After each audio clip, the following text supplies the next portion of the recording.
Assalamu алейкум, қалайсыздар, амансыздар ма? Үй мал жандарыңыз аман ба? Құрметті оқырмандар, бізде жұмыс күні жалғасуда. Бұл біздің Ұлы Дала микрорайонында Сұлтан Ахмет Қожықов көшесіндегі сатуға салынып жатқан үй. Фундаменттің опалубкасын құрып біттік. Мына жоғары жағындағы белдемшелер қалды. Жоғары жағындағы белдемшені ұрып, бірін-біріне бекітіп, арматуралардың бұрыштарын байлап, ертең Алла қаласа бетонға заказ беріп қойдық. М300 маркадағы бетон құйылады.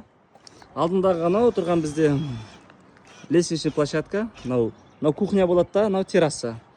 Барлығының фундаменті бірге құйылып кетеді. Жалпы ар жағы 13 метр болатын болса, мына жағында 3 метр не қосылды, терраса қосылды. Үйдің бір жаны 16 метр болады. Ені 12 метр. Осындай, құдай қаласа, тамаша коттедж. Барлық затқа мән беріліп жасалынып жатыр. Алла амандығын берсе, болашақ қожайыны үйдің сатып алғанына өкінбейтіндей қылып.